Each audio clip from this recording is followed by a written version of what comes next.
Welcome, everyone, to this conversation with Tariq Ramadan on the topic of Muslims and in the West. I'm really delighted to have him here at Columbia. Just to tell you a little bit about the why he's here or who we are. I'm Catherine Ewing, and I'm the director of the Institute for Religion, Culture, and Public Life on campus. And I just want to tell you a little bit, since we've got you here, I want to tell you a little bit about the Institute before we begin our program, our conversation. The IRCPL brings together an interdisciplinary group of scholars and students to support analysis, research, reflection, and response to historical and contemporary issues pertaining to the changing role of religion in the modern world. The Institute was founded in 2008, and we engage in a number of different kinds of programming, bringing religious and cultural leaders, as well as scholars, journalists, and people from all over the world. We try to take an expansive rather than a restricted view of religious thought and practice, and with the goal of recasting the traditional opposition between the secular and the religious, in ways that promise innovative approaches to the issues, very familiar problems that we face in today's world. So we encourage faculty to submit proposals for working groups, research, conferences, and speaker series. We also support research at all levels of students. So we encourage, we have open competitions for student fellowships and student-targeted activities. And I just want to mention a couple of our upcoming events that pertain to issues involving Muslims. We have on April 7th and 8th, we have a conference on surveillance and the mosque. So if you're interested in that, please check our website for the details. And then the following week, we have a conference, another two-day conference on April 13th and 14th called Intimacies, Exploring Sexualities in Muslim Communities and Contexts. So as I said, you can talk on, virtually all our staff is here right now, so please feel free to talk to any one of us if you're interested in either of these. But now I will turn the mic over to soon-to-be Dr. Hassan Azad, who will introduce everyone and moderate our discussion. Thanks for being here, everybody.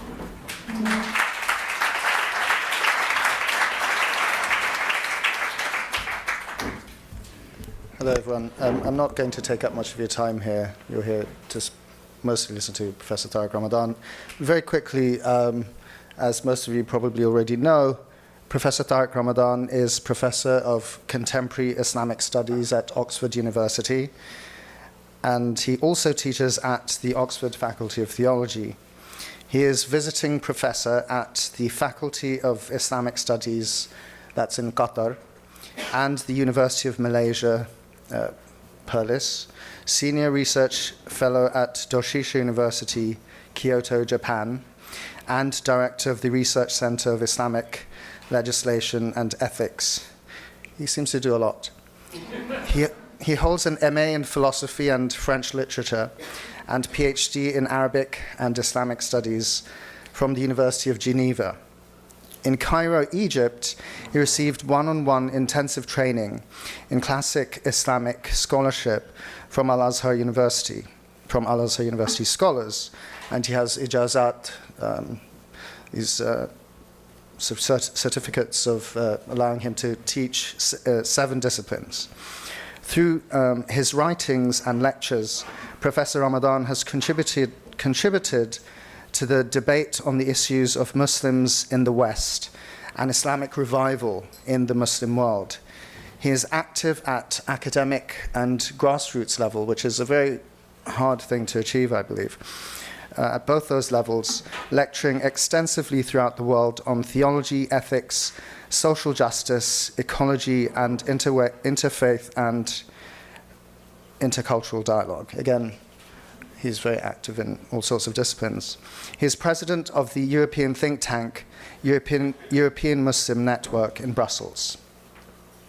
And finally, that's about his bio. I just wanted to very quickly say, I personally have been convinced that every Muslim should really read Professor Ramadan's works. I've benefited tremendously from his writings for many years. And in these days of increasing uncertainties, to put it mildly, for Muslims in the West and globally, I think Professor Ramadan's voice is even more important. So that being said, please help me in welcoming Professor Ramadan.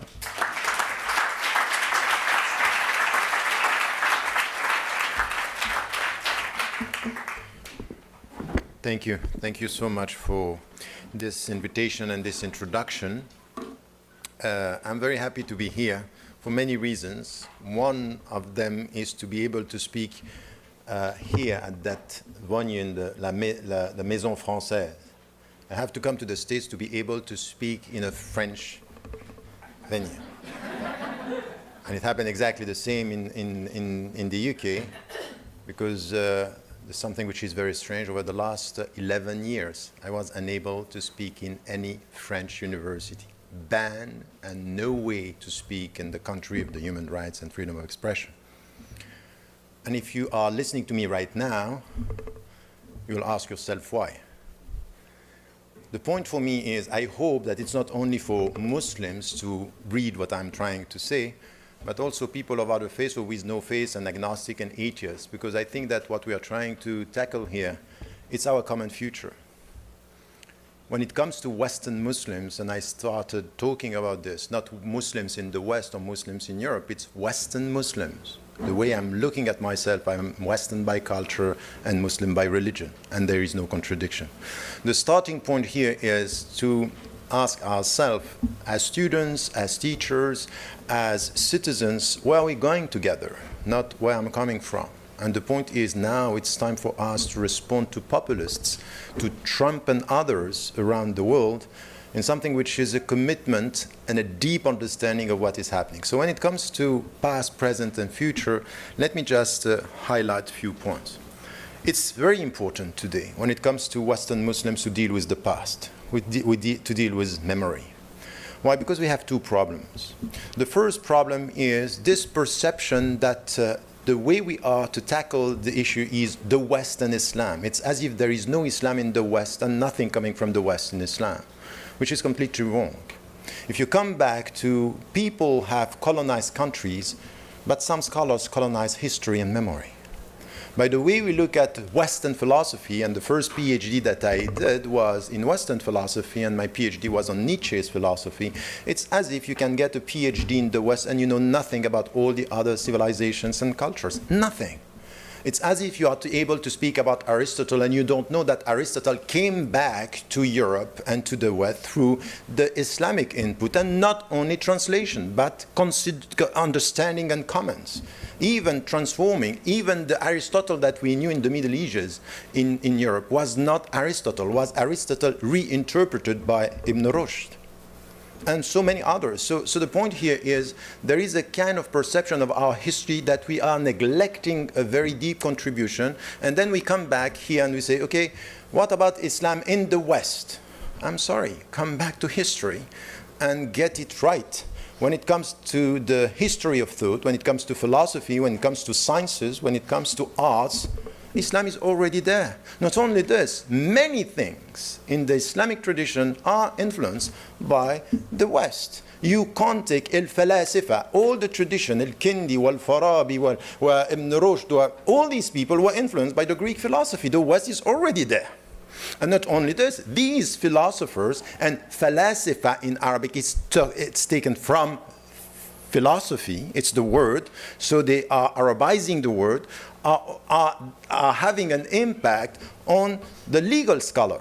for example, to the point that in the 13th and 14th century, somebody like Ibn Taymiyyah is saying, we have to get rid from the Greek logic, meaning it's already inside. So we haven't this. So the starting point of our discussion, if we don't have this memory, we are ending up now buying into this rhetoric coming from this simplistic binary vision and the simplistic statements that we don't have values in common, or we don't have shared history and shared memories.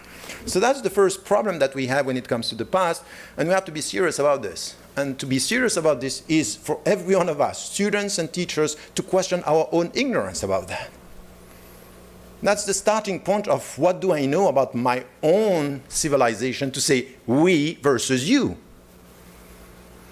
And exactly the same, the problem that we have with many Western Muslims, that even they are buying this narrative by saying there is a problem here. So this is one problem which is essential here.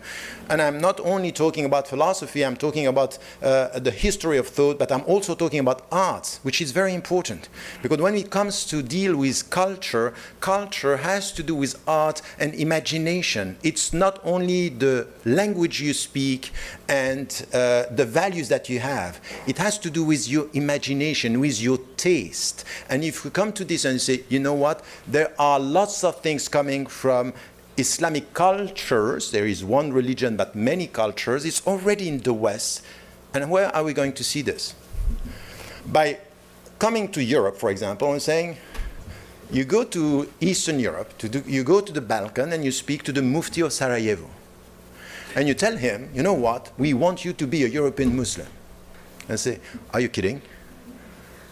I have been, and we have been Muslim for centuries, so the way you look at us, it's patronizing. You are cutting Europe in Western Europe, developed countries, and Eastern Europe, where the Muslims are not even acknowledged. Islam is part of the European continent and the European history for years and constructing. And not only this, we ourselves as Muslims, we are neglecting the very deep contribution of scholars in Eastern Europe. For example, in Sarajevo, at the university, the Islamic university that you have there, who are producing very interesting thoughts dealing with the European culture and the European context. So this idea that there are European Muslims, it is just new for the people confusing Islam with new migrants and not getting a sense of history. So the starting point here, which is very important, is the prerequisite to start the discussion. I'm not going to start the discussion by accepting the statements made by some that Islam is new and now you have to acknowledge the fact that you have to adapt to a culture which is not yours, because we are cutting the presence from history. So this is the first starting point, and it has to do with a scholarly input. And this is where universities, students, when it comes to our society, should come with this input to decolonize the way we deal with our own history and our memories. And on this, the theories on decoloniality are very interesting, because it's more than political, it's intellectual. And it has to do with history and memory. So this is something which I would say we have to start with, and it's not done, and it's not done enough, and it's not deep enough in this understanding. Very often when we want to speak about this, we are making the big mistake, which is to start with colonialism. And it's a mistake, because colonialism is the starting point of this conflict between us and them. So if you don't get the deep connections, for example, in philosophy, when the people are coming to you and say, you know what, you have a problem with the rationality, you have to study Descartes and the doubt in Descartes, they say, okay, you might have to read El-Ghazali. Because El-Ghazali, many centuries before Descartes, was talking about exactly the same, and we know today that Descartes read El-Ghazali.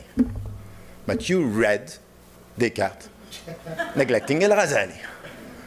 So the point here is deep, and it's a deep scholarly resistance that we need to have on this. The second point, which is important, is the steps that we had with the new presence of Muslims in the beginning of the 20th century. And there is something new. We cannot deny the fact that there is something new, and for years at the beginning, and I myself, I wrote this in the introduction of the book Radical Reform. And there is a book that I wrote at the end of the 80s, beginning of the 90s, called To Be a European Muslim.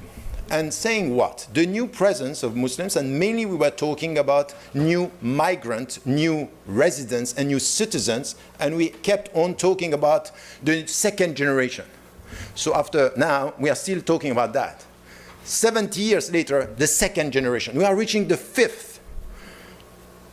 In France, it's even the fifth. But we keep on saying young and second generation. Young, they are always young. The Muslims are, by definition, young Muslims. And they are second generation. And when we spoke about them as citizens, we say, with an immigrant background. So my father was British, my grandfather was British, I'm British, second generation with an immigrant background. The psyche which is behind this way of describing it and describing the people is creating the other. Is creating, yes, but you are not completely European, you are not completely American. We have exactly the same in this country. And now it's becoming more, you know, for years I thought that you were going to be protected by what is happening in Europe. The problem is that now you are colonized by the same rhetoric. It's coming now, and it's a very powerful way in the United States of America and even in Canada. I am hearing things in the States and in Canada I never heard before. And this creation coming with the same background, and it started by people from here speaking about Europe by saying Arabia, these countries are colonized by Muslims and colonized by migrants, and now we have having exactly the same rhetoric. So now we have to get, and to get it right, we are facing exactly the same challenges. For years, the first question was, okay, you are new citizens, you are new residents, prove us that you are going to abide by the law of the country. Meaning that it was a legal issue. And why this is important? Because coming from an Islamic tradition, the legal tradition, what we call al-fiqh, Islamic law and jurisprudence, was essential. Is, am I allowed to be a citizen in this country and to stay here? And you have to respond to the legal question with legal arguments. And this is where the Muslim scholars in the United States, in Canada, in Australia, and in European countries made the most important contribution on the legal, by saying you can be a citizen. 25 years ago, 30 years ago, we had scholars saying, you can't, this is not your country. Your country of origin are your only country, so don't take the nationality. Many people were saying to young Algerian living in France, or Pakistani people, or Turkish people in Germany, don't get it. These are not your countries. They changed because the reality on the ground was telling them, you can take the nationality and you abide by the law of the country.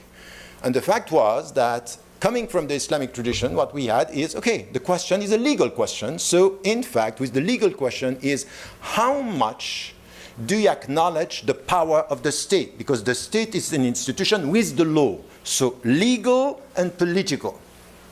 So this was the first step. And what we had, and this is what I explain in To Be European Muslim, showing that how much the Muslims were trying to give the right answer by saying, you can be a citizen, there is no contradiction between being a European and being a Muslim, abide by the law of the country, and when you have a conflict in the name of your conscience, you have to take a decision. And there were very difficult questions, for example, in the 90s, in the 80s, the 90s, and up to 2001 about being involved in the army, for example. Am I allowed to go and to kill Muslims? And some were saying yes, some were saying no, and I'm saying it depends. I will come to this question if you want, but yes, it depends on the principle. I'm not going to say you are not Muslim, so I'm going to kill you. You are Muslim, I'm not going to kill you, which is what one of the answers coming from scholars. Muslim scholars say, if the people are Muslims, you can't do this. If they are not, you go for it. I say, no, the question is about justice and the right thing. So there is something which is conscientious objection, even if it's against non-Muslims or people of other faiths. You don't do that. And you have to question your involvement within the society. So it's a question, an ethical question. It's not a question of, like some scholars were saying, you need to show to your fellow American citizens that you are a good American citizen. So go and kill Afghani. No.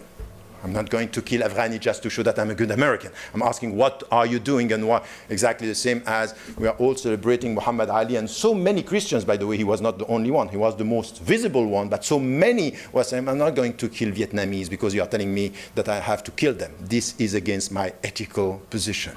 Have nothing to do with the war that you are launching. So the point here was a legal thing. Very quickly, what I want to show is just, in fact, there was a shift in the discussion. At the beginning, we were talking about, are you going to abide by the law? And then the people were saying, okay, now I'm a citizen. I'm voting. I'm integrated into the society. But what happened, which is very important, and it's now happening in this country as much as it happened in Europe, is that, in fact, the success of the legal integration on the theological ground, people and scholars saying there is no contradiction between being a faithful Muslim and being a committed citizen, made that with time you have a new visibility of Muslims. In fact, the success, they are all now saying it doesn't work. And I'm saying exactly the opposite. It worked. It worked on the legal, so millions of Muslims don't have a problem with the state and the law. The problem is not in their life, it's in your perception. Why? Because the success made what? Go to France. Look at what is happening in this country here in the United States of America, is that they were in ghettos, they were in inner cities, or they were in the suburbs, and with the success, they get out of it, and they are more visible. So yesterday, they had a legal problem, but it went okay because they were invisible. They solved the legal problem, and now they are visible. And the problem is the new visibility.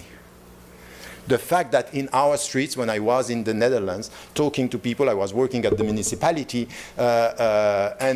with a connection with university, and I was talking to people saying, look at this street. This is no longer my country. Why? Because the Muslims were visible. Visible out of being and settling down, being now part of the society. And then the discussion was not about the legal. The legal was okay, so now you say, I don't have a problem. Even myself saying to the French government, I don't have a problem with the secular state. Just implement it in an equal way. Just do what you do with Christians and Jews and Buddhists the same way you are doing with Muslims. This is what we want. Don't become like Sarkozy was for a while, the mufti of the Muslims. Telling them that when there are riots in the suburbs, just issue a fatwa saying it's not Islamic. What is the point? And you know what? The crazy thing is that the Muslims issue the fatwa. So where is the mufti now? Sarkozy, telling them this is the way you have to deal with the riots. And the riots had nothing to do with Islam. The fact is that they Islamized the social problems. And that's the point, that the second step was not about the legal. You solve the legal, and then you come and the people are telling you, you know what we have between you and me? It's not a problem of the legal framework, it's a problem of value. And then we had what happened in 2001 here, in 2005 in London, and the people are talking about what? Britishness, Dutchness, being an American. These are our values. So now it's a conflict of values. Yesterday, the legal was the problem. Today, the values are the problem. Because there is a new visibility. So the only way you are going to tackle the new visibility by saying, you have a problem with our values. And this is something which is really a problematic, because in fact, we talk about the nation state. Yesterday, the problem was with the state. Now it's with the nation, the narrative, the us, the perception that your visibility is making you a foreign citizen. You can be a citizen, but you are visible in a way which is making you not having the same citizenship as mine.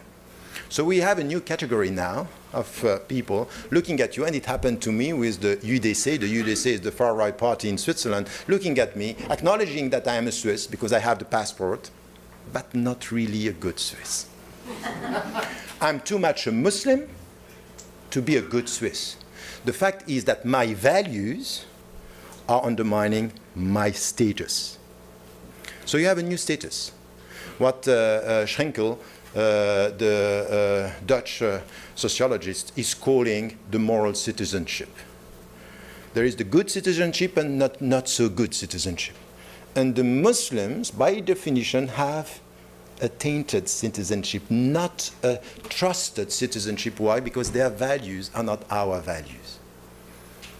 And you take everything which has to do with radicalization and all this process. I don't have time to talk about this, but there is a huge discussion to have about radicalization. When just the fact that we talk about radicalization and you look at facts and figures, how the people are involved in violent extremism, it has nothing to do with religious radicalization. Religious radicalization means that yesterday you were moderate and now you have become more and more radical. In fact, the people 1 week before, they were not even praying, they were drinking alcohol and they were partying. And to the point that what happened in Nice, the people were saying it was a very quick radicalization, overnight. It doesn't work. There is a problem here in the way we look at things. Even this, we sometimes are Islamizing the problem. So the point here is that with the new presence, the new visibility, the answer was to Islamize the social problem, to Islamize unemployment, to Islamize the fact that there is no equal school system helping the people in the suburbs or everywhere. And then you end that because you don't have a policy to say, I have the answer. The answer is your culture. Is Islam the problem? It's not that we don't have a policy, we are not working on helping the people to have the same opportunities. So transforming the political discussion into something which is a conflict of values. Who are the best on this? The populists. And they are dealing with 4 characteristics, which is exactly what happened with Trump in this country. And by the way, Trump is just only the visible voice. At many levels in this country, what we have now is people being free to speak exactly the same. So this new way of expressing, and it's about what? The first one is a binary vision. You are American, but not like us, so it's us versus them. This is one. So it's a dogmatic way. We are right, or we are American, so you are not exactly American. You are not really Canadian. We are not really European. So this one.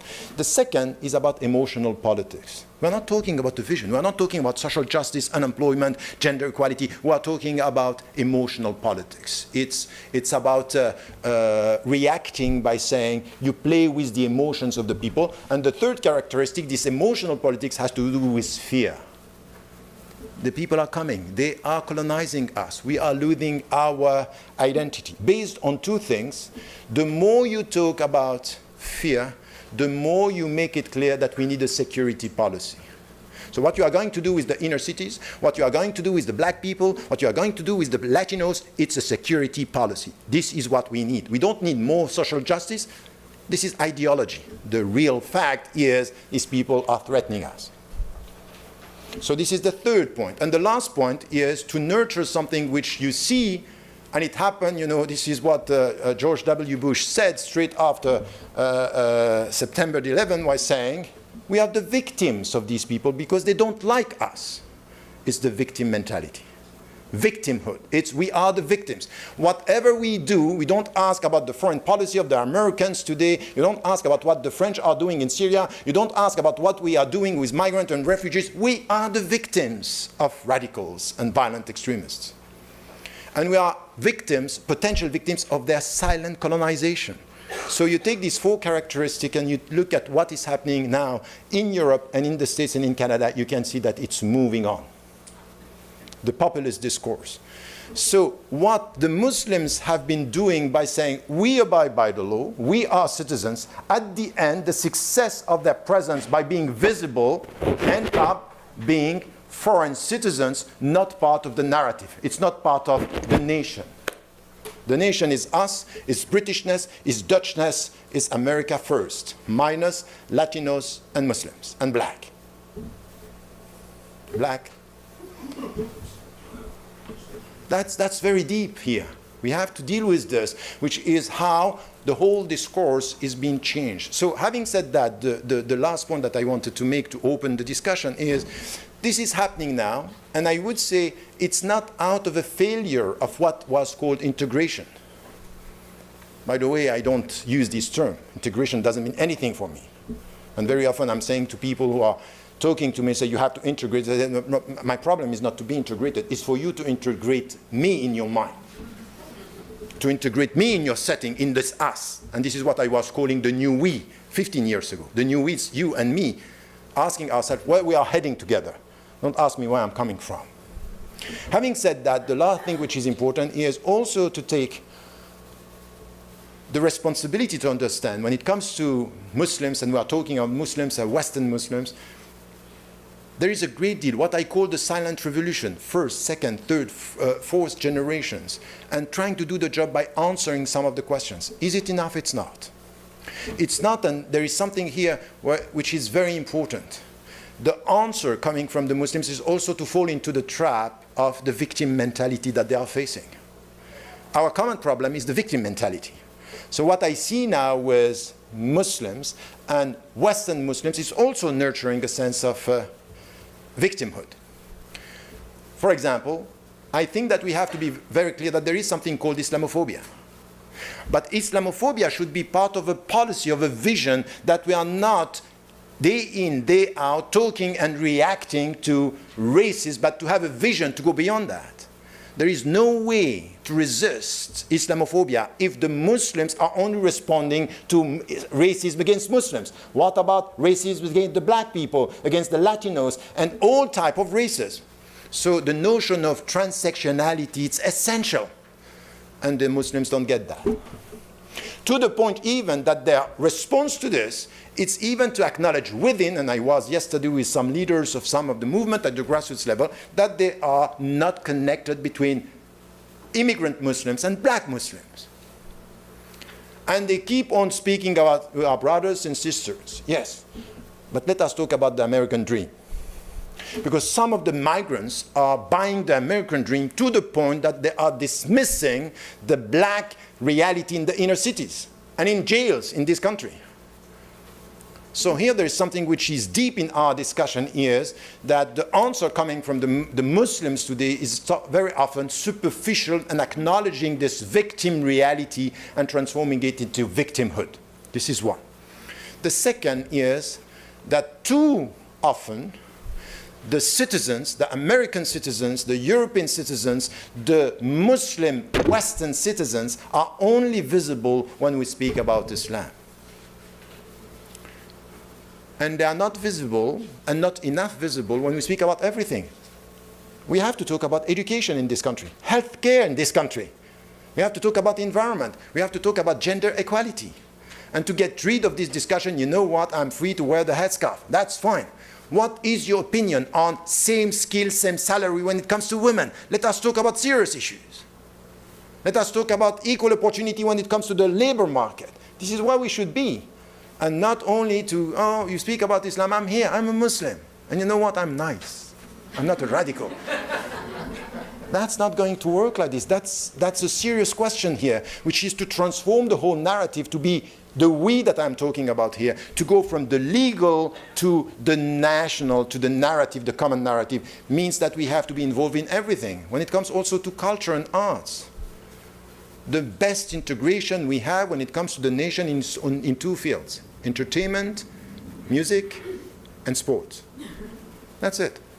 Basketball, soccer, and rap. There you are in. You are true American. But when it comes to scholarship, when it comes to university, when it comes to the contribution, the intellectual contribution, being able to speak about all the issues, if you are really American or Canadian or European, we should see you everywhere. When it comes to all the issues in the country. This is the best answer to the populism that we have today. So I would say that from a very deep discussion on history and the past, from a deep discussion about the shift between the legal to the ethical and the values, and the creation of the other. This otherness, it's manufactured, and we know it's working. And it works, even among students, even among teachers. It works, it's very powerful. You have to deconstruct. You have to be able to understand the way it works, and the way the things are connected. Because all what I'm saying here, we are not going to solve the problem of Western Muslims if we think that the West is not connected to the world. If, for example, I have something to say about Africa, I have something to say about the Middle East. If you want me to be a true American, not to connect to the thing, as I'm told sometimes, coming to the States, you know what? Speak about us in the West. No words about the Middle East. No words about Palestine. No words. No words. And so you are colonized. You are not getting it. A true American citizen should be able to speak about everything. Whereas your principles, this is true citizenship in a critical way. And my conclusion here is that this is why we have to come together. This is why it's important for us on campuses, in our universities, to make it a field where we are coming with very strong scholarly studies and a connection between university and the cities. You know, I don't care about being in Oxford or coming to visit Columbia. If at one point this is an ivory tower and you are not connected to the world, you are useless, wherever you are, professors and students. If you are not connected to the reality, if in this university you don't have a narrative being able and to be powerful to face racism in our country, it's useless. It's just to get degrees. It's not to get this understanding that we have to be connected. And I would say that this is one of the topics that we have to be involved in. Thank you.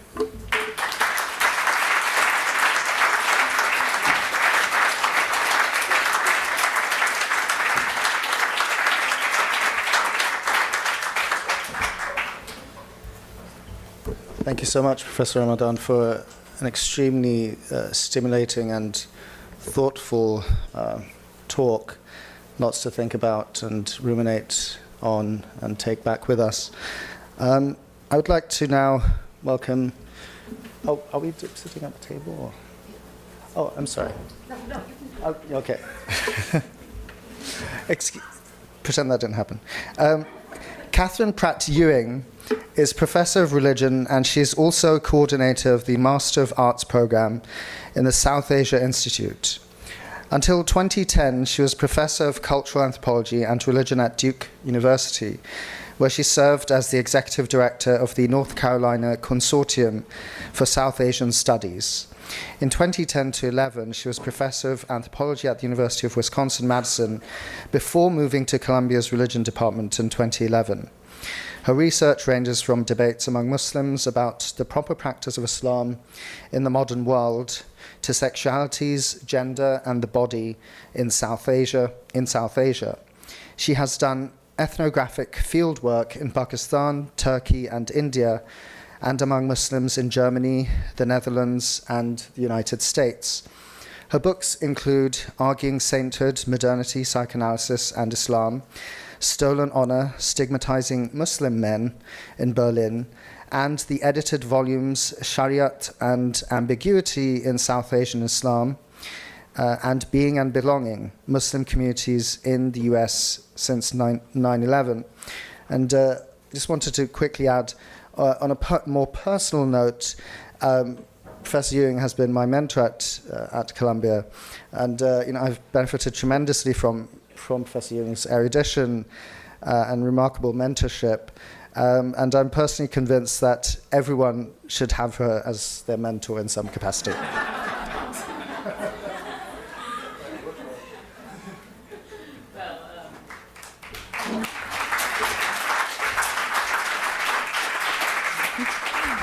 Thank you, Hassan. I'm not sure I need everybody. That'll be...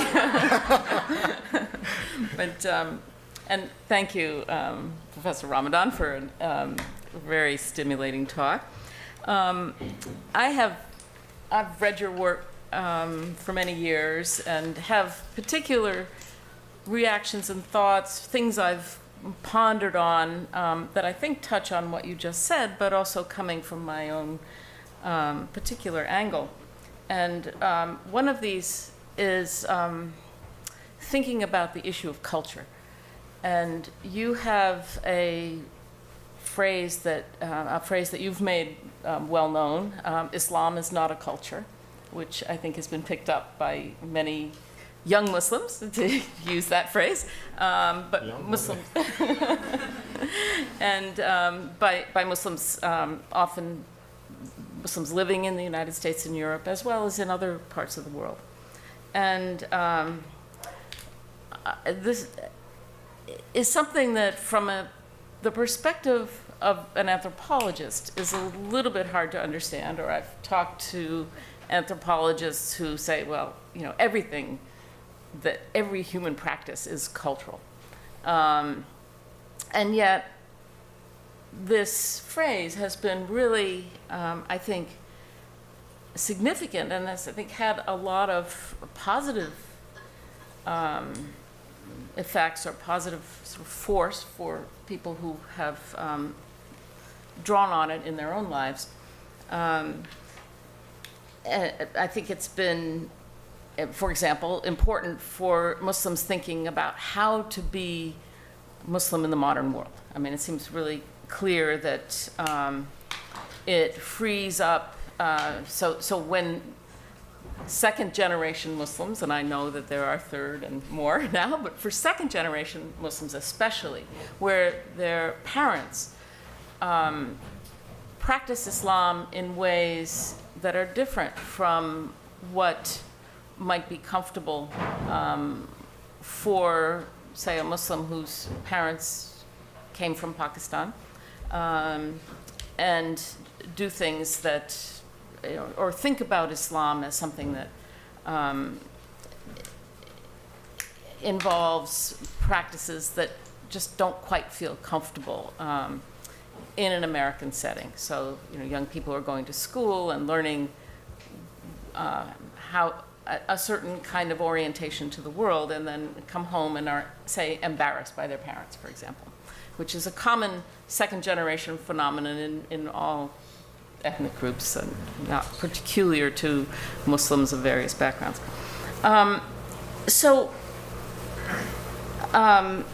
And it's, I think, women have often used this idea as a way of separating out what they think of as Islam from some of what they have called, the patriarchal practices that they want to identify as the local culture and separate it from Islam. And I think that's part of what you've thought about in relationship to, or I mean, maybe part of what you mean by it, but I'm going to ask you in a second. Let me just say a couple more things, and then, and yet, and I also think that it's maybe been a way that you've thought about universal principles. So some of the universal principles that are advocated in certain forms of secularism that are sort of the sort of bedrock of constitutionalism and such, that, and I know you've said in various places, that are consistent with your understanding of Islam. And where there are sort of conflicts between these universal principles and certain other practices, that one could perhaps call those cultural and not Islam. So that might be another way of thinking about Islam as not a culture. But I guess I've also worried about some of the unintended consequences of not necessarily how you're using it, but how it sometimes gets used.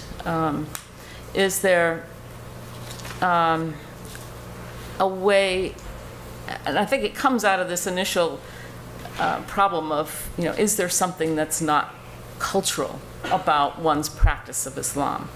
So I think what happens is that sometimes there's a slippage between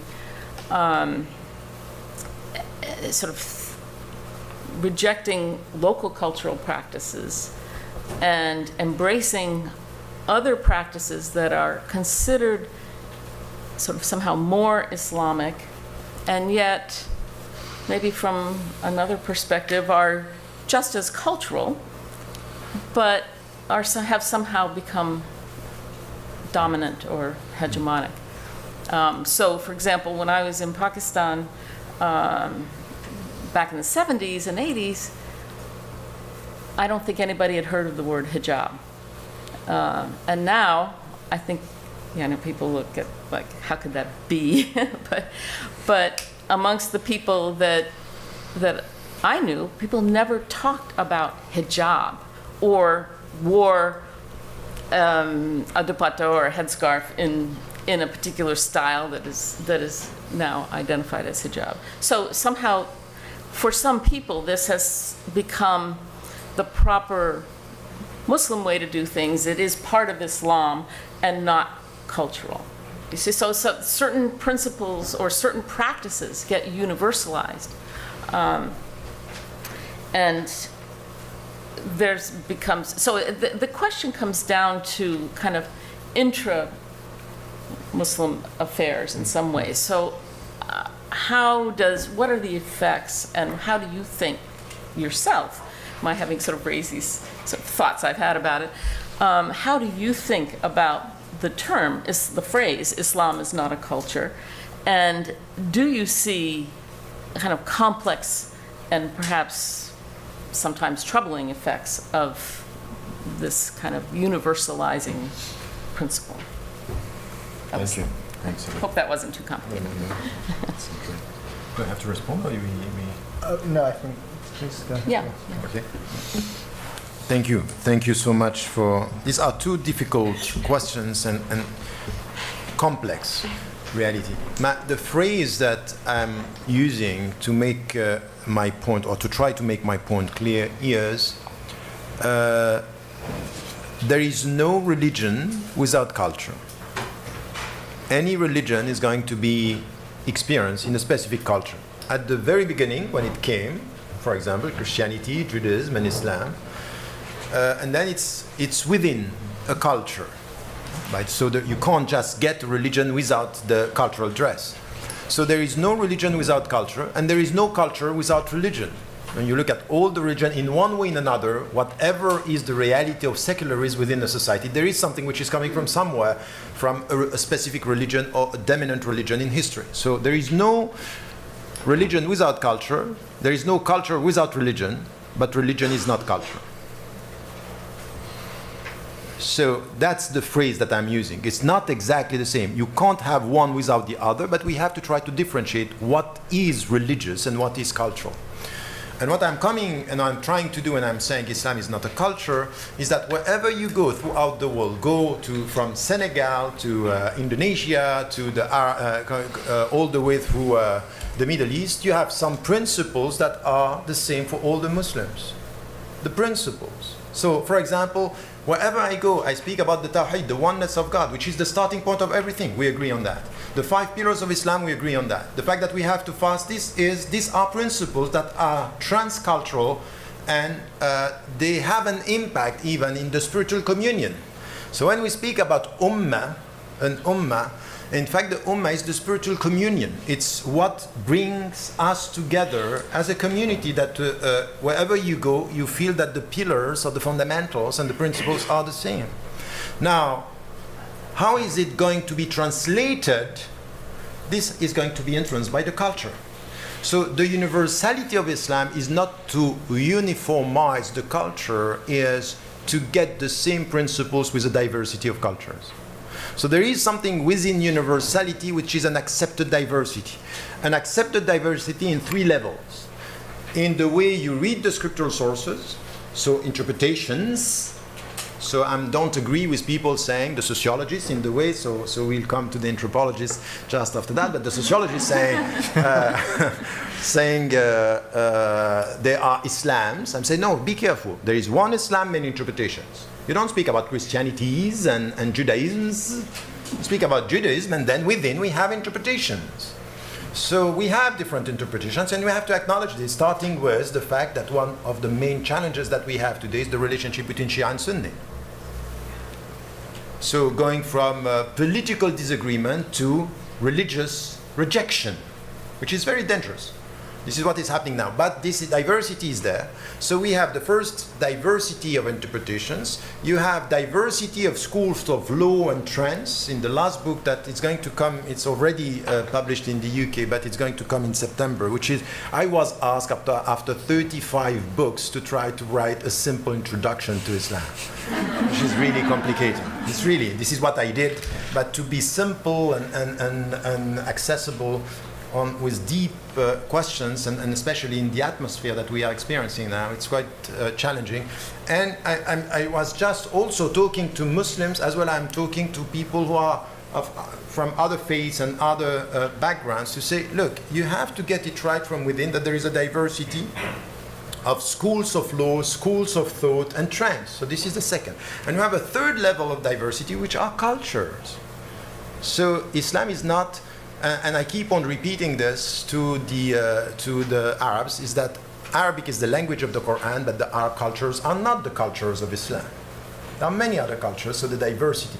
Why is it important this? Because what I'm saying is that when I come, I'm a European by culture.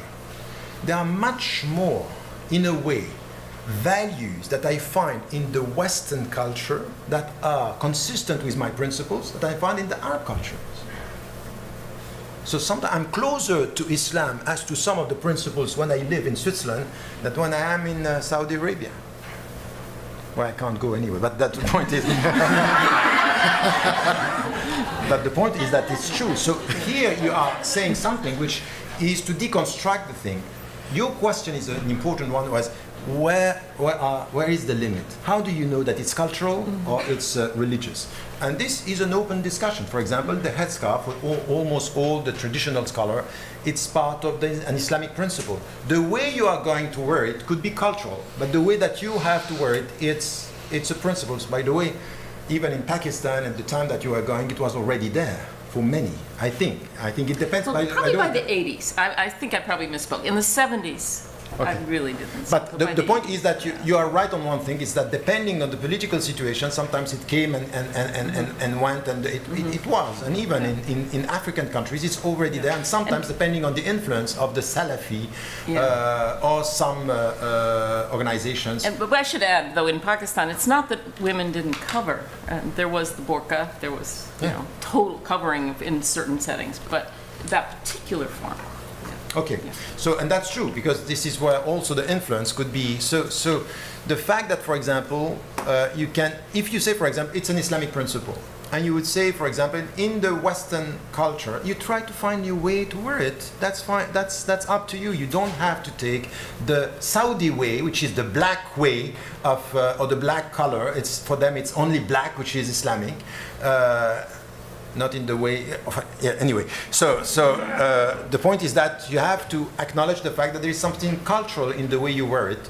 And now some, it's a minority, but it exists, that we have it, are saying, but this is even the headscarf, it's cultural. So they took it as something which is a way of reading the scriptural sources. So there is not a great disagreement among the scholars, but there are some voices saying this, and we cannot deny that it exists. So this is one question. And the last thing that I wanted to say about that is I really think it's essential to differentiate between what is cultural, the cultural dress, in many fields.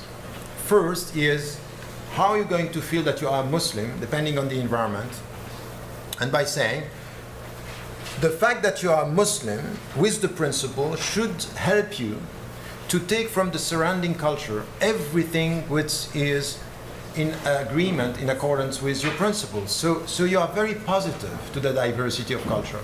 I want to change the mindset of people thinking that by definition, when it's Western, it's against Islam. It's wrong. It depends on the principles. So this positive thing is, and which was the beginning of Islam. The beginning of Islam, why Islam was spread so quickly, it was to take, from the Chinese, from all the other traditions. In India, they were very integrated. Why? Because they were making a difference between their principles and other cultures, and they were taking from other cultures and other universes of reference. And I think that this is something that we have to do, and we have to keep on questioning the limits. What is really cultural and what is? And there are even discussions that are deeper than that. And as you were working on gender, in the book Radical Reform, I took all this about, for example, what was very positive in the fact that wherever you go, when you look at a culture which is not your cultural origin, you have to be positive and to take the positive of it. The problem is that this is very positive as a dynamic which is accepting in the name of your principles this diversity of cultures. What is problematic is when the culture is taking precedence over the principles, as we have with women, for example. So the fact that you are open to culture end up sometimes to be jailed, imprisoned into a specific culture. So this is the discussion about patriarchy and everything. So this is, we have to challenge that. And I think that we have to challenge it in two ways. To try to differentiate between what are the principles and in which way it was read in a specific history through the cultural lenses. And the second thing is, I really think, deeply think, that women are reading the Quran not in the same way as men. I deeply think that it's not only a question of culture, it's a question of what do you see in the book. Because when you are a man and you think about women, as I keep on repeating this, you always think about the role of women, not womanhood. You can't speak from within. You speak about, let me say something about women as the mother, as sisters, as daughter. But women as women, the being, the spiritual, the liberating spiritual message. You can't speak about the social status if you don't start with the liberating spiritual process of being a woman in a society. What does it mean? And then you speak about the social. If you start about the social role, you are forgetting the liberation process. And I think that this is important. My next book is a manifesto for an Islamic liberation theology. And it's part of it is this. It's really how do you get the deep understanding here. And I would say that with this, the last point that you make about the universality of principles, I'm very cautious with this. In a book that is not read neither by the Muslims and people of other faiths, they don't read the book because some are saying, the Muslims are saying it's not Islamic, it's philosophy, and others are saying, why is he talking about philosophy? He's a Muslim intellectual, so he has to speak about Islam. It's the book, The Quest for Meaning, and in this book, I'm talking about the universality. On this book, I'm trying to say the only universal values that we have are shared universal values. So I'm not buying anything which is saying it's coming from the West, it's coming from Islam. These are shared universal values. So let us come to this discussion, and from here, I would say that we need to be involved in this discussion and to avoid making something cultural something universal. And this is why with Olivier Roy, when he spoke about globalized Islam, he's falling into the trap of the Salafi. The Salafi are telling us the way we read the text from an Arab perspective, in a literal way, is the universal way of being Muslim. These are very dangerous people because they are reducing the text to their cultural understanding, and this is not acceptable. Of course, that happens too with Europeans or Americans promoting liberal values that are interpreted in culturally very specific ways. Exactly, yeah, exactly. So, I agree. It's exactly the same process. Thank you for that. So I'd like to now introduce Professor Brinkley Messick. Professor Messick specializes in the anthropology of law, legal history, written culture, and the circulation and interpretation of Islamic law. He is the author of The Calligraphic State, which was awarded the Albert Hourani Prize of the Middle Eastern Studies Association, and co-editor of Islamic Legal Interpretation. His scholarly articles include Indexing the Self, Expression and Intent in Islamic Legal Acts, Written Identities, Legal Subjects in an Islamic State, Genealogies of Reading and the Scholarly Cultures of Islam, and Textual Properties, Writing and Wealth in a Yemeni Sharia Case. Professor Messick's new book, Sharia Scripts and Historical Anthropology, will be published by Columbia University Press. And on a slightly more personal note, he is he's a remarkable teacher. I'll keep these. I've started something, so I'll continue. He's really a remarkable teacher, and he hasn't paid me to say this, but with incredible breadth of erudition, and I'm always touched whenever I speak to him by his humility, which is quite unusual in a university like ours at Columbia. I was going to say something.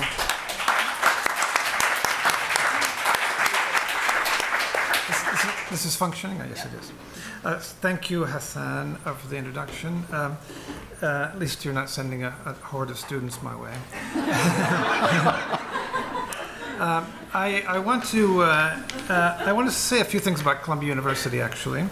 But first, I want to extend my welcome to Tariq Ramadan from the Columbia community, especially on behalf of the Middle East Institute, which I direct, and that community of scholars who work in Islamic studies and Middle Eastern studies, who cross many disciplines and many departments and even other units. And it's about a scholarly tradition that has existed at this university, a very distinguished tradition that goes back to the 19th century. Columbia has always been a leading voice in the study of the Islamic tradition, and we are very actively keeping that alive as I speak. Just one little note here about Columbia also is, as you all know, the place where Edward Said lived and taught for 45 years. There's a very active critical streak in Columbia that makes this academy a little different in its history, and a place in which, but nevertheless, the academy is always a place of contestation and has to be realized once again in every juncture, what the academy can be and what its role can be in the wider politics of the country and the world. Just on the subject of intersectionality, I would just note, I immediately came to mind the Palestinian movement, the student Palestinian movement on campus, produced a whole series of events around the connection between Palestine and the events there and Ferguson. In other words, between Palestinian issues and Black Lives Matter. That kind of intersectionality is what has to happen. I think that message is very well taken, and it's something that we have seen at Columbia. To begin to pose a question, I want to quote the opening lines of the second chapter of his book, Western Muslims and the Future of Islam. This is a chapter on the way, of Sharia. He writes, in the West, the idea of Sharia calls up all the darkest images of Islam. Repression of women, physical punishments, stoning, and all other such things. It has reached the extent that many Muslim intellectuals do not even dare to refer to the concept for fear of frightening people or arousing suspicion of all their work by the mere mention of the word. He goes on to say that this is the central notion in the Islamic universe of reference, the Sharia is. He goes on to provide a very instructive, very concise, very technical actually, but very accessible chapter on the Sharia, which I'm interested in the state of that discussion. This was from 2004. And my question really is about the state of play in speaking about, teaching about Islamic law. As you all are pretty well informed about, the Islamic State and others have done many heinous and criminal acts have been committed in the name of the Sharia. And so the name is tarnished much more so than I think it was the case in 2004. And in this country in particular, this is true elsewhere as well, the Sharia is stigmatized in public discourse, both in the movements of Islamophobia, which are very developed and which take Sharia as a leitmotif of what is evil in Islam, but also in state legislatures across the country, places such as Oklahoma, where the state legislature provided a law legislated to ban Sharia from use by judges in that state, as if they would have. At Columbia, the Sharia is studied by specialized faculty members, by graduate students and undergraduates in courses on Islamic law in 3 different departments. I think this is probably unusual in the world. And there's also a version being taught now at Union Theological Seminary, which is our close neighbor right down the road. And we have instituted recently, actually for the last 2 years, something called Sharia Workshop, which is designed to attract scholars both at this university and in other New York universities, and people come from the University of Pennsylvania and Philadelphia and come from Princeton and from Yale. This is a very growing field. Islamic legal studies is a growing field, and the study of the Sharia, naming it as the Sharia, is a vibrant field at this university. And so my question again is, what is the state of play in this field, in this topic, in this massive world of scholarship by Muslims over the course of more than a millennium. But it's not only that scholarship, it's also the records of the archival acts, the court records. For example, the Ottoman Empire, there are thousands of registers in extant for Ottoman jurisdictions for all around the Middle East, as far south as Yemen and into the Balkans. There are a lot of very interesting topics that my own work, I'm very interested in questions of procedure and evidence and truth in courts. Courts are maligned. The judge has been a joke for American jurisprudence. Qadi justice, from Max Weber down to the present, and a lot of American justices of the Supreme Court have even spoken of a Qadi sitting under his tree, as if he was a primitive who was unqualified, unaware, had no technical kind of apparatus, had no rules of procedure, had no rules of evidence. This is a world that is still in search of a good book. Also, one of my interests is also in property. One of the strange things that strikes me as at least strange is that, well, while Western capitalism is all centered on individual property, individual ownership, that kind of ownership, that kind of individual property ownership and its ramifications was true of Islamic jurisprudence 1,000 years ago and has been continuously true of it, so that you also get notions of capital, you get notions of a commodity, you get notions of trust, such as family trust, as we're familiar with in this country, or even public trust, such as the Ford Foundation. All these institutions of property are interesting, instructive, and they have ethical and moral dimensions that are instructive and important for us. Anyway, I just want to give you the subject of the Sharia, please.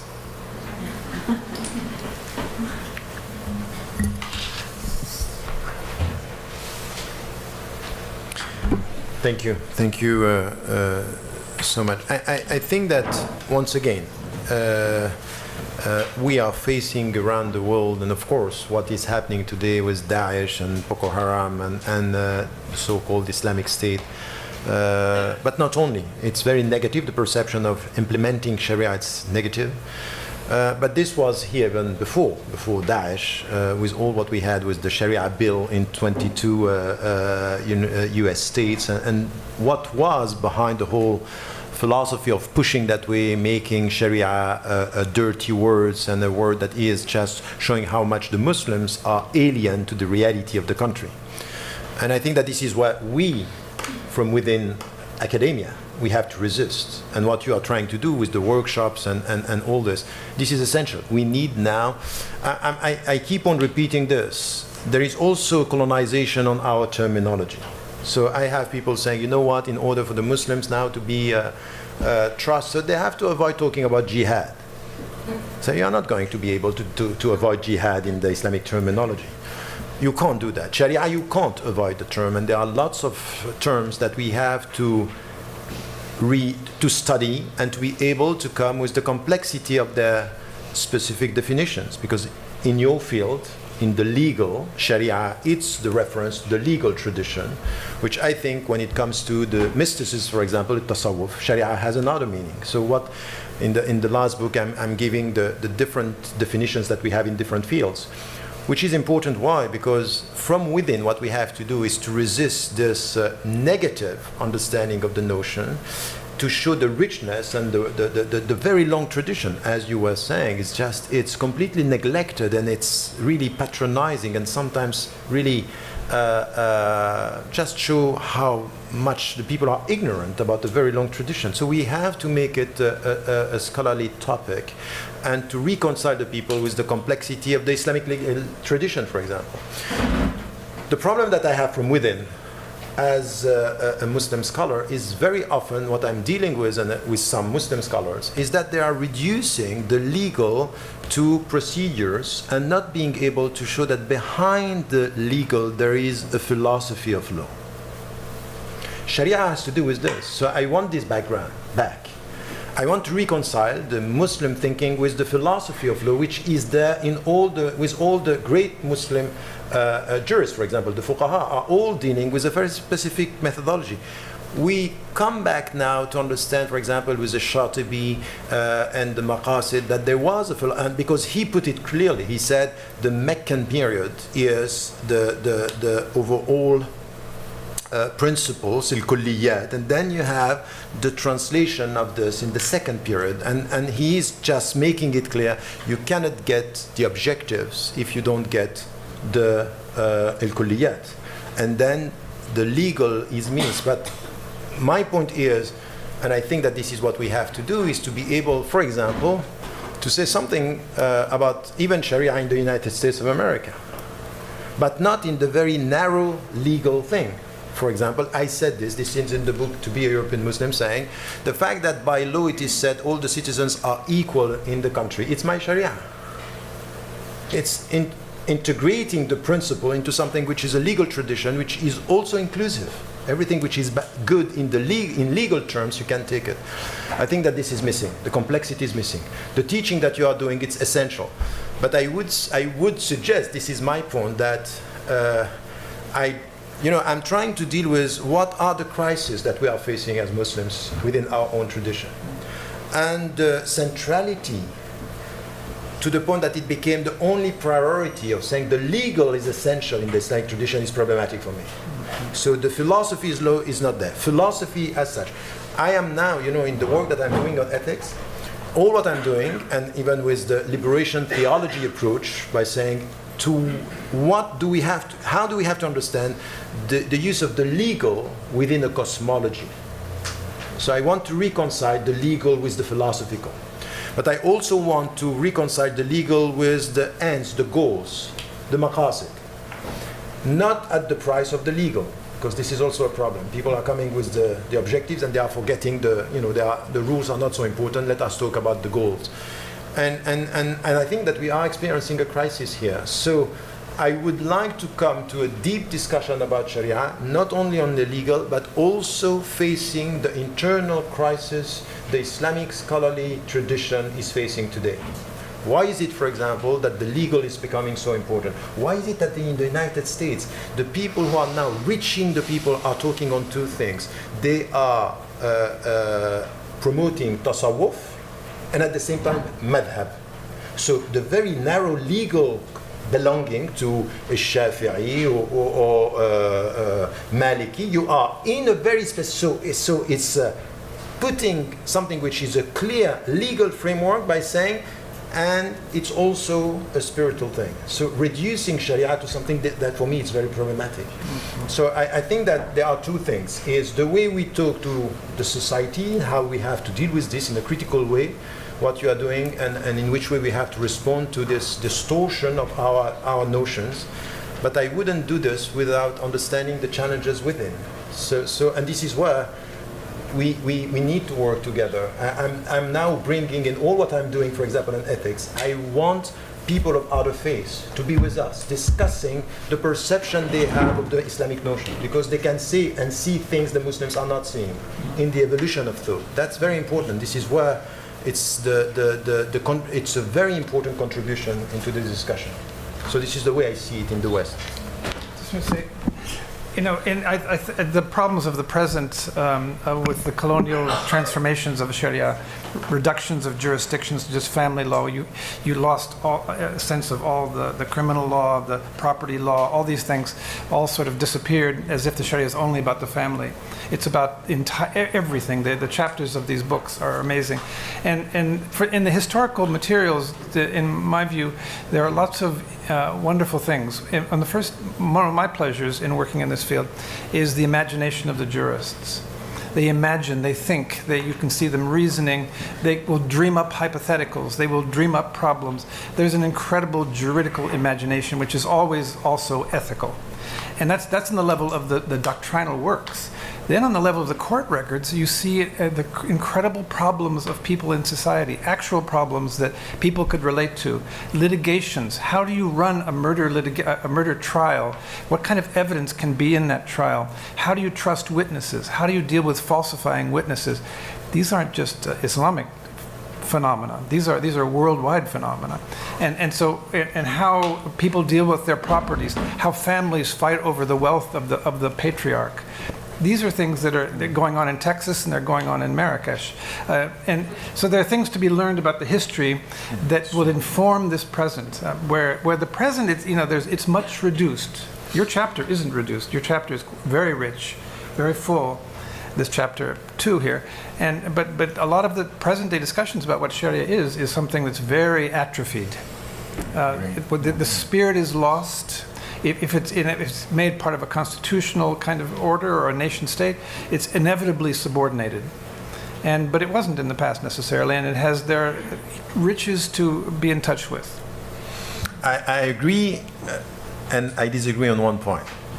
When you said, and this is why I'm saying from within it's important, when you said it's very rich, the legal tradition, it was always ethical. And I think it was not always ethical. That's the problem that I see. The answer of Ibn Qayyim al-Jawziyah, for example, responding and saying, we have a problem, for example, with al-Hayal, is the way the tricks that you are. This is part of our tradition, that sometimes the legal was so important that it was legal at the price of being ethical. It's also in our tradition. I think that sometimes these are legal stratagems. Okay, so you can be positive even with them. But I have a problem with some jurists is that sometimes they are very much in jurisdictions and playing with rules. And I see this within our tradition. Why I'm saying this? Because it's not coming from nowhere.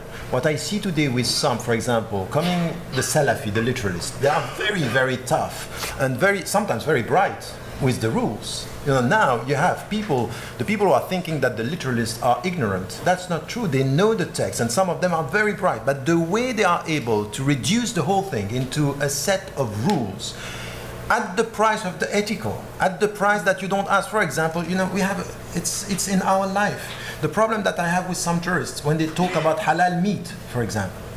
Halal meat is the way they are reducing this to a set of rules, not even considering the way you treat the animals, the ethical way you deal with life is problematic. So we have this in a very old tradition, and some of the scholars had this intuition. So I said, I completely agree with what we are saying, and I would say we have to be cautious not to make our tradition only a legal tradition based on this. Yeah.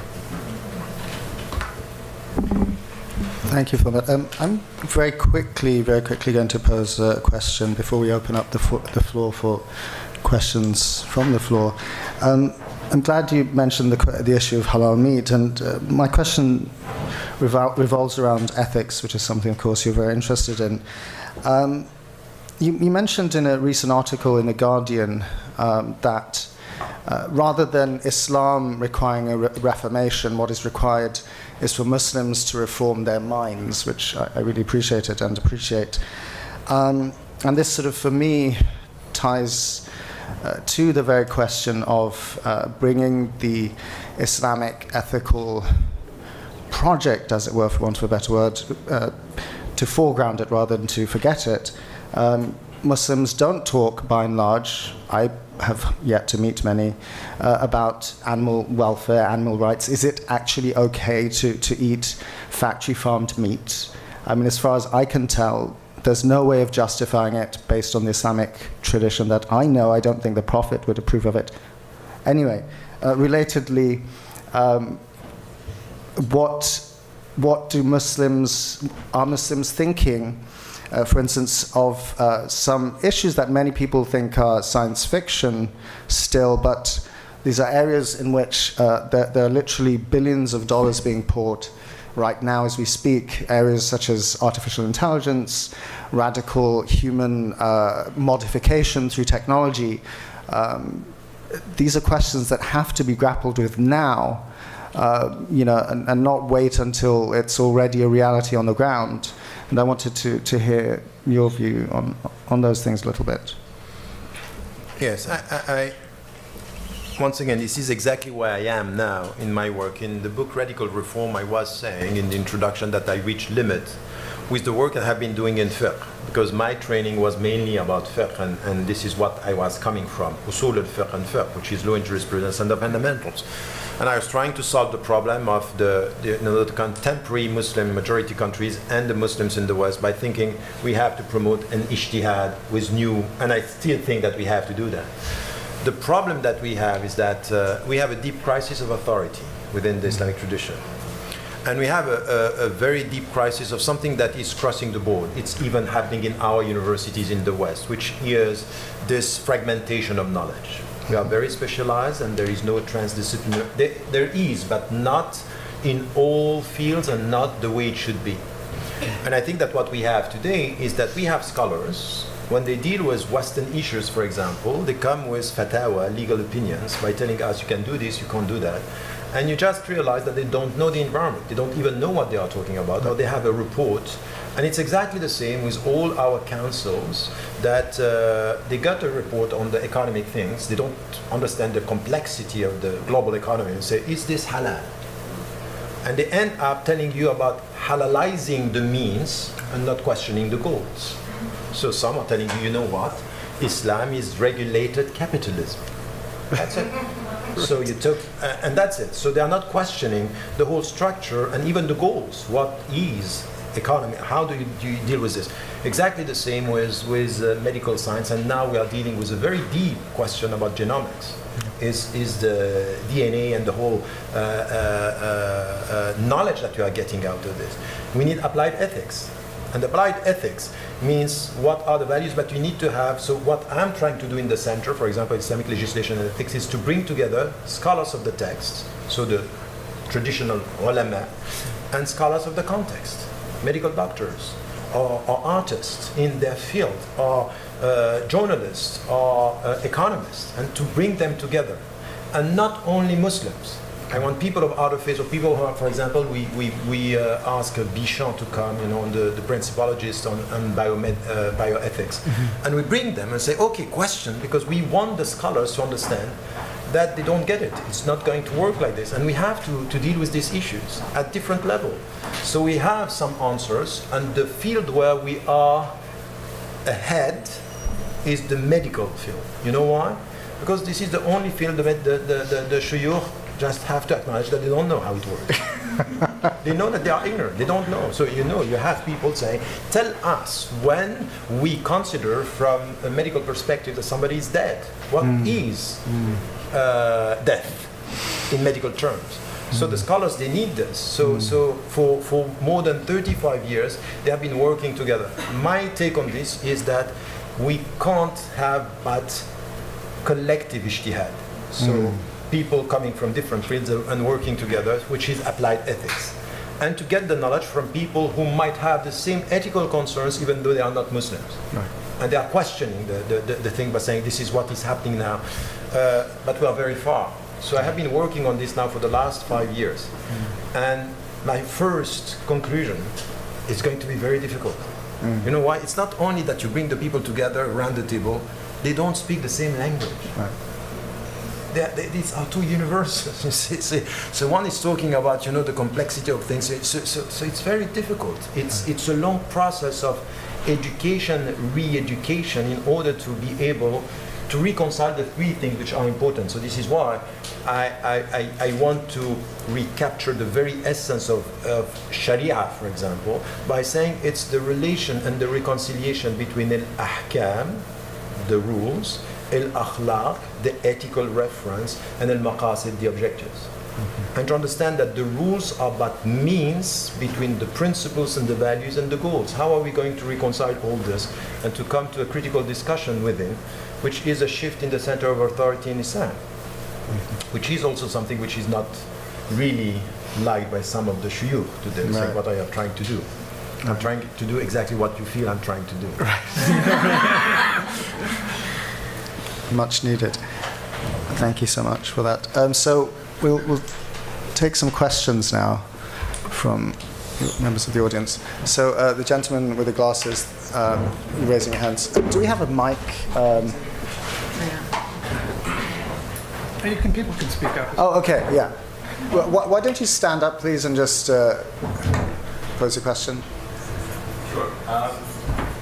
Thank you for crossing the ocean with us. My question is about a tradition that I've often heard frequently in mosques, literature, and discussion press. It's a hadith tradition. In Arabic, man tashabbaha biqawmin fahuwa minhum, or whoever imitates a nation becomes one of them, which is a hadith tradition that many Muslims, scholars and lay Muslims have used to say that Muslims must be different. And it's associated with many other hadith traditions that argue that Muslims should not imitate Jews or imitate Christians. In other words, should cultivate an identity of difference. So I was wondering how you believe or how you think Muslims in the West, in other countries, should interpret this tradition when cultivating their Muslimness, their being in the world. Thank you. Yes, that's a very interesting question, because we are here at the center of something which is taking a prophetic tradition and reading it literally. So what it meant here, if you go and you imitate the people to the point that your culture is making you lose your principles, so you are one of them. Because the other thing is, coming from the Quran, يَسْأَلُونَكَ مَا أُحِلَّ لَهُمْ. They are asking you what is permitted for us. أُحِلَّ لَكُمُ الطَّيِّبَاتِ. What is good is permissible for you. Which came from an Islamic tradition saying الْأَصْلُ فِي الْأَشْيَاءِ الْإِبَاحَةِ. It means the principles in everything is permission. So whatever I see in you which is good, I'm going to take it. And there is another hadith which is, it was very much used, but in fact it's a weak hadith. Yes, الحكمة ضالة المسلم فهو أولى بها أينما وجدها. It's that wisdom is the lost property of the Muslim. Wherever he or she finds it, it's his or hers. So it's weak, but the principle is exactly what we have coming from the scholarly tradition.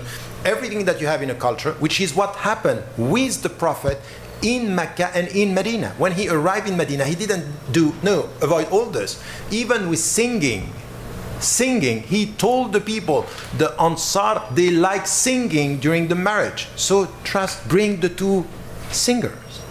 He was acknowledging a culture here, saying, this is them, so let us do what they do, as long as it's not against our culture. So I think you cannot just take one. It's what is called in the scholarly literature a dawaban, which means the point that you are living as the others to the point that you are losing your principles, so you become like them. But as long as your principles are clear, and then you can take everything which is good. So in intellectual terms, it's very simple. You have a good idea, it's mine. You have a bad idea, it's yours. Very simple. And you do the same with anything which has to do with the culture. I look at all the drinks here, I'm going to drink everything except alcohol, because it's not me. I have a problem, by the way, with Coca-Cola. Because of, the economic order and the way they are fighting, cultural and local drinks. I'm very upset when I go to Africa, very far. Yeah. And the only thing that they give you is water, it's Coca-Cola, and Coca-Cola. I say, what's that? Okay, so I'm making things haram for myself. I have special fatwa. But that's a very important point that you are making. Is exactly the mindset that we get coming from Salafi literalists. They take this and say, you have to be the other. The only way to protect yourself, your strength is in the difference. No, the strength is in your principles. Because you belong to the principles and you take the good from wherever it comes. I think this lady had her hand up just here. Yeah.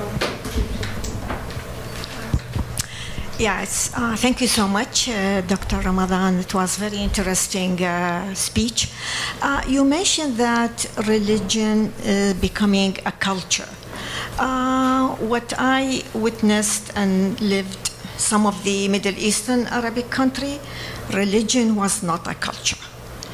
I mean, people celebrated their Eid, meaning the Christian their Christmas and Easter, the Muslim their Al-Adha and Al-Fitr, which is exactly the same. It was not really a culture. I think this is becoming now because of the rise of terrorism in that region, which I really think this is what it is. I mean, it says, I know it in some of the Arabic countries, Syria, Lebanon, Iraq. You could go there. I mean, people mixing with each other.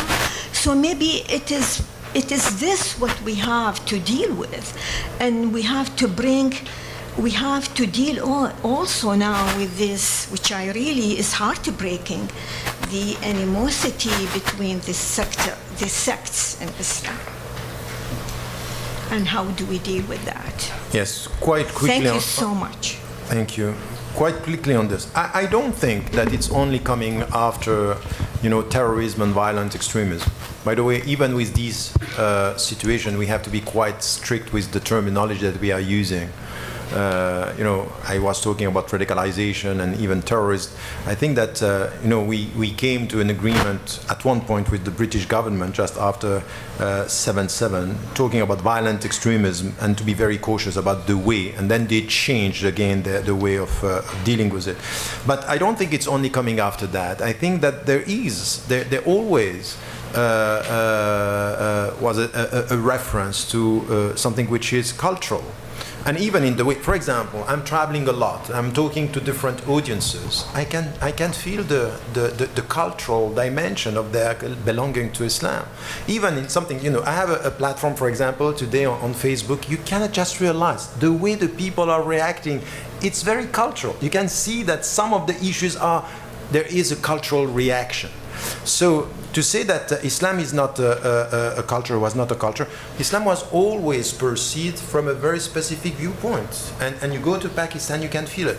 In fact, even in here, in this country, you go and, the inner city have a culture. It's not the same like the immigrant in this country. There are things that are completely different. The way you deal with the dynamic within a culture, it's also different. So you have cultures within a culture even that you have to take into account, and it's connected to the social status, it's connected to the relationship with power, it's connected to... So these are things that should help us not to simplify the reality of the cultural thing. And even if you are not a Muslim, for example, you were talking about Edward Said. Edward Said, when we were together the last time, it was the one before the last time. In '94 we were together, and he was telling me, I am a Muslim by culture. He's a Christian. I'm a Muslim by culture because in Egypt and in Palestine, everything was about, there is Islam in my Arabic culture. So it was rooted there. So he's a Christian, and at the end he was an atheist. But he was saying there is something I'm connected by, and I think that we have to, it's true, I understand what he was saying. I understand the way he was feeling about this, and it could be also that you have the perception in some countries that the Christian cultural impact is playing a role. Yes, of course. So I wouldn't say it's just coming now. Now, what is happening is another discourse on identities and clashing and conflicting identities, which is a bit different. It's the way you use the culture and the religions to construct the other by putting him or her outside. And I think that this is another discussion. It's another discussion about... so this is why I agree to a certain extent to the anthropologists. I think that's somebody over there that I had pointed to. I think I saw your hand earlier. The lady, so just the lady there in the second row. Assalamu alaikum. Thank you for being with us. My question is about what you spoke about in the very beginning of your talk. You had mentioned that there was a phenomenon of Muslims becoming more visible at a certain period of time. My question is concerned with a fact that I see, in that it seems that today there is Muslims are now wanting to somewhat either disappear, but not in the sense that they are withdrawing from society, more so in that they are hiding some cultural tendencies that they may have or pushing them down, or in what one of our peers said over there, wanting to be extremely different.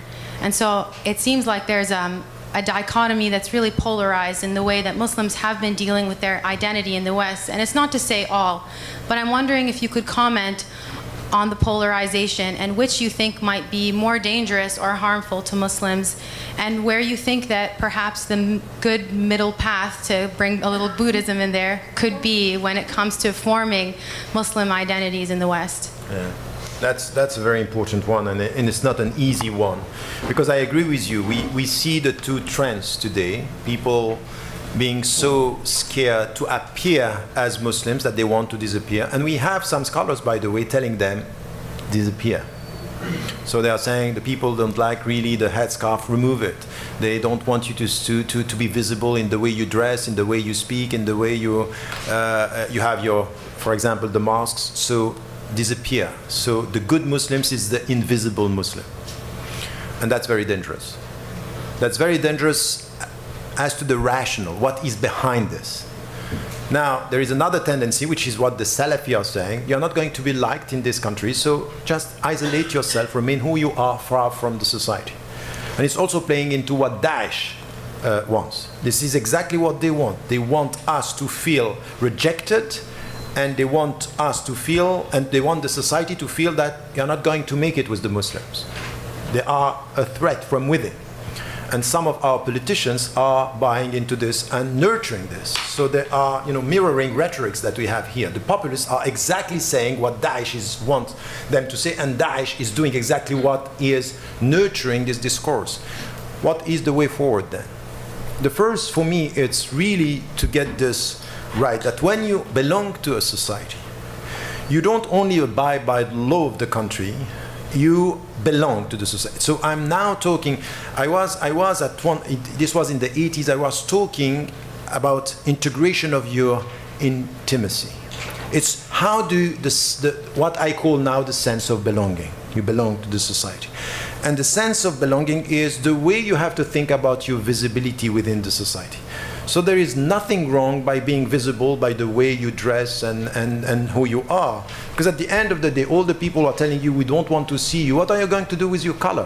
What are you going to be when you are black? What are you going to do when you are Latino?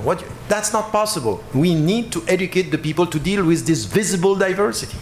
It's an educational process. But to make it clear, the first thing, and this is why I'm saying to Muslims, be careful to push you towards Islamophobia and to be on the defensive and reacting to this. This could be a trap, because you are nurturing a sense of, I'm going to be respected for who I am, and then out of this victim mentality, not a vision. And the vision is exactly what I was trying to say before. It's a new way of being visible within the society. So the people are quite surprised that somebody like me is saying to the Muslims, please stop talking about Islam. Stop talking about Islam. It's a trap. Be a Muslim.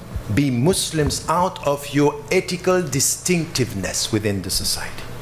But be committed with your values. Don't fall into the trap to put Islam first, because this is exactly what people want you to do, and to define yourself by disappearing as Muslims or being visible. But not to talk about Islam doesn't mean that you're not making your faith and your principles visible by the way you are going to be committed for social justice, environment, all the issues that are essential within the society.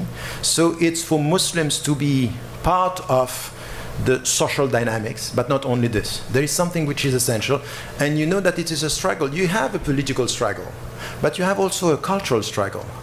And you know what is coming from Foucault and what is coming from Bourdieu about the cultural capital. It's essential. What is our cultural capital? I think we have to make it clear. Our contribution to the American culture is not only in entertainment and show business. It's arts, it's imagination, it's novels, it's movies. This is where we have to be. This is how we are creating this sense of belonging. This is to be visible in areas where the people are surprised that, oh, well, what are you going to do this? Why are you here? I'm here because I'm here. It's my home.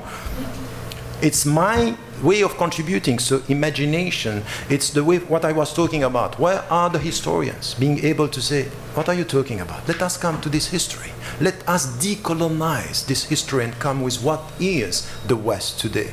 And to bring this, you have lots of people doing this, but where are the students who are doing this? So I would say the middle path is not a middle path of a kind of visibility. It's something which is much more demanding.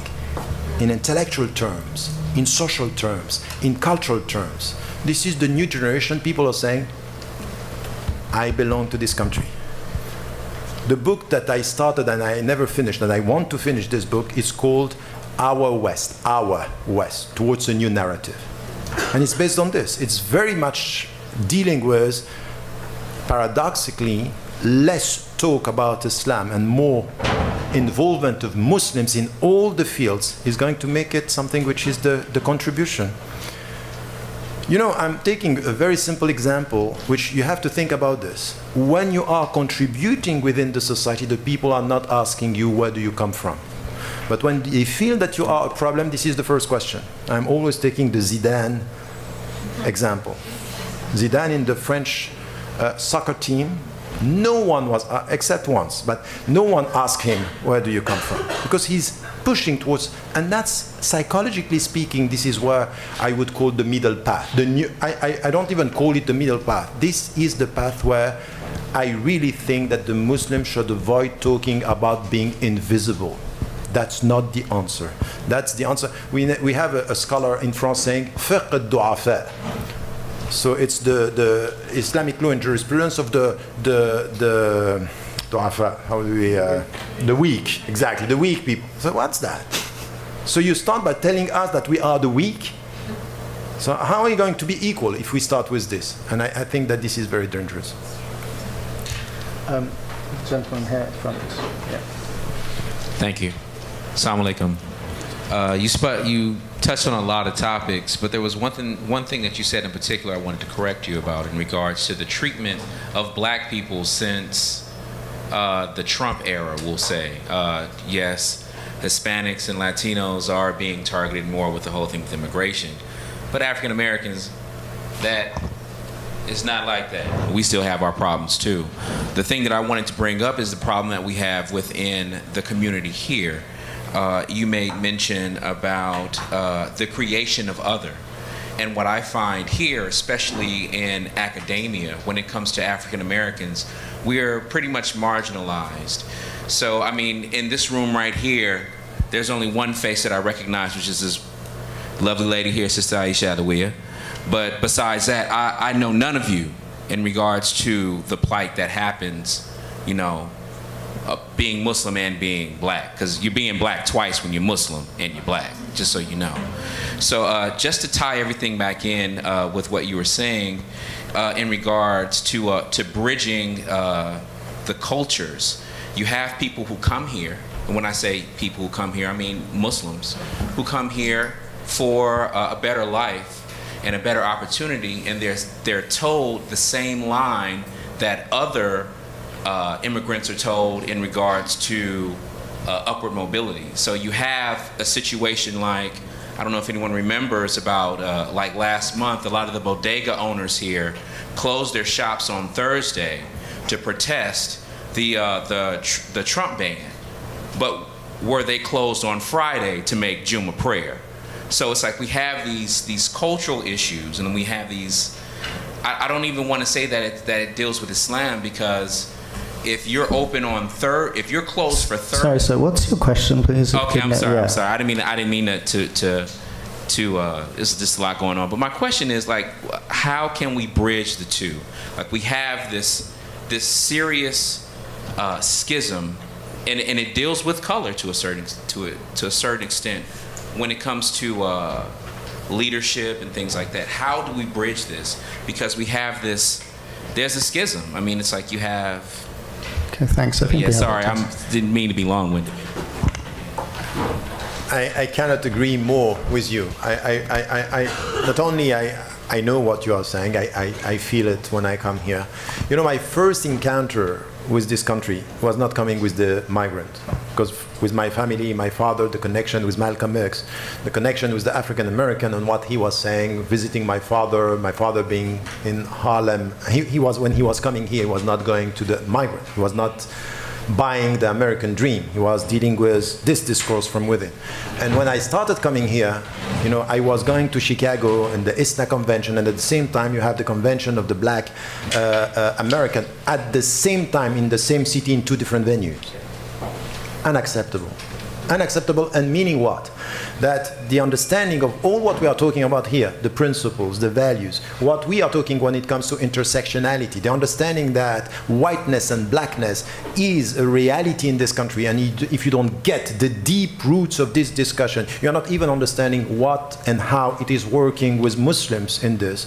And the Latinos, it's the same. So when I'm talking, yesterday and the day before yesterday, I was with leaders of Black Lives Matter. I heard many Muslim scholars, the way they are dealing with this issue is just, what's that? They don't get that. And you had some voices, two, rare voices in this country that are trying to say something, but that's the reality. You go to any Muslim Islamic convention and you look at the crowd and you can see the differences. You go in the mosque and you can see the difference. And we are very happy because we have one imam who is a black imam coming to our convention. It shows that we are not racist. And I think we have a great deal of racism. And then there is something which is important. It's not because we are brothers and sisters in Islam that the social status has no impact. You have today in this country migrants that in the fact that they are buying the American dream, they look at the disenfranchised. They don't even get the whole security system and the prisons in the jails in this country. They don't listen, they don't study, they don't have the memory of this country. And I think that their integration is in fact to please, the common narrative. Or not the common narrative, the narrative which is set by the government by saying, for example, we are very happy to have the first. We should not underestimate what was the meaning of the first election of Barack Obama. But we have to be serious about using symbols to avoid talking about procedures and processes and structural racism in the country. So I completely agree with you, and I think that this is something which is very important. I would like to see this coming from our universities as well, this connection, but the reality of it, the sad reality of it, is that students are exactly, and in majority, reproducing the same structural and the same fragmentation in their commitment. Yes, that's the reality of it. We have a problem of... so this is why I think that coming with this discourse about the liberation process is also to say the only thing that I know about Islam, it's a liberation process. So we have to deal with the structural discrimination and racism within the country. And to do this, as much as we know the richness of our legal tradition, we need to know the weaknesses and the mistakes and the unacceptable behavior of some Muslims dealing with slavery and justifying slavery in the name of Islam. So I think that this is also part of our tradition, and now people in this society looking at the black American Muslims as second-class Muslims. This is happening today. And I think that this is not, of course, it's not right. Let me take a question from this side. So I think I saw your hand up earlier, please, yes. Can you get the mic there, please? Thank you very much for a fascinating panel talk. Professor Ramadan, you mentioned one of the themes throughout your talk was the question of colonization and decolonization. And I was wondering how you'd respond to academics and theorists such as Frantz Fanon, who argue that decolonization by its very nature is a violent process, and so the response is one of counter-violence. How would that fit into the narrative of decolonization, which links to a point made by Professor Messick about Columbia University being fairly progressive, but at the same time, the space that we occupy at the moment is built on land that was stolen from the Lenape people. We continue our colonization here by gentrifying Harlem and Morningside Heights. And so how do we reconcile this paradox between the institution being a space for learning new ideas, new knowledge, but at the same time we are culpable in the gentrification process and the continuation of colonization at this institution? So that's a question for you.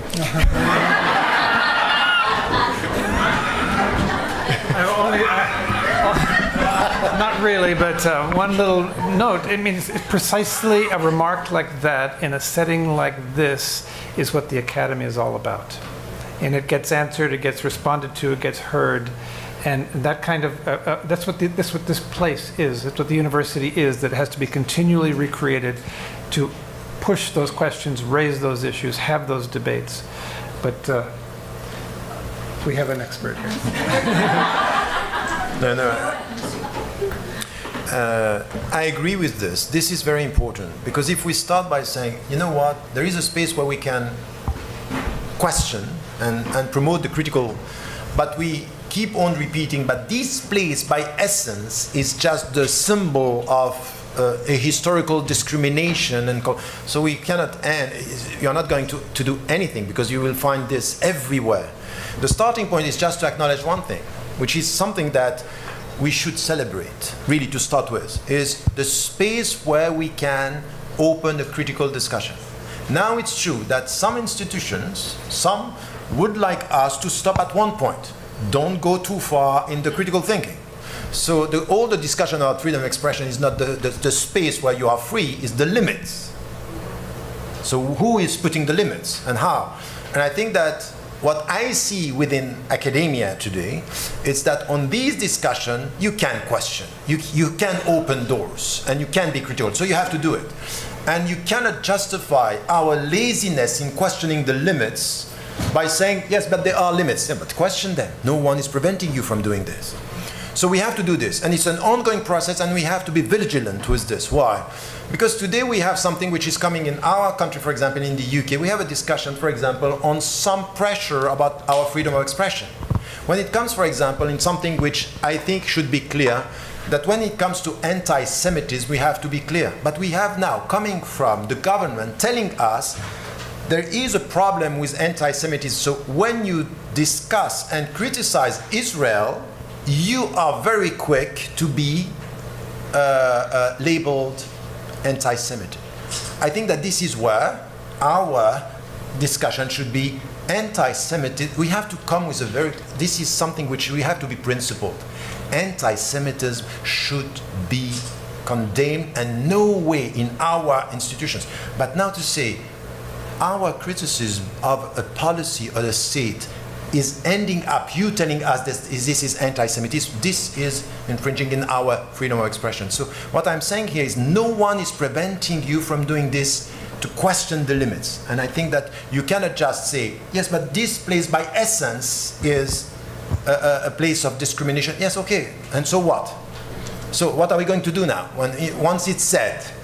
So we question, so we carry on the discussion, and we try to see, yes, in this country, the Native Americans or the First Nations in Canada, we have to talk about this because this is part of our reality, and we have to acknowledge what happened in history and to understand from where we are coming from with all this discussion. And we keep on this. We keep on talking and nurturing this critical thinking because today, what is happening with our populists and the politicians, they are trying to limit our freedom of expression within academia. For example, we have the awareness week on Palestine and all this. Now there is a struggle on this. We don't want you to speak about this, and it's not going to solve the problem. It's going to push the people to be very much against the academic institutions. So this is where professors and students and all together we have to be clear on this. But not by starting. I wouldn't start the discussion with this. I would start the discussion by saying, at least we can start the discussion here. So let us be courageous enough. You know what I think really is that within our universities, I'm always saying this about politicians, I'm saying this about citizens, but I have to acknowledge the fact that in our universities there is sometimes a lack of intellectual courage. So we use things like this just not to question and not to come with the critical questions to the institutions, because it's a power struggle at the end of the day. Thank you so much. Unfortunately, we've run out of time. I want to thank Professor Tariq Ramadan, of course, for coming all the way.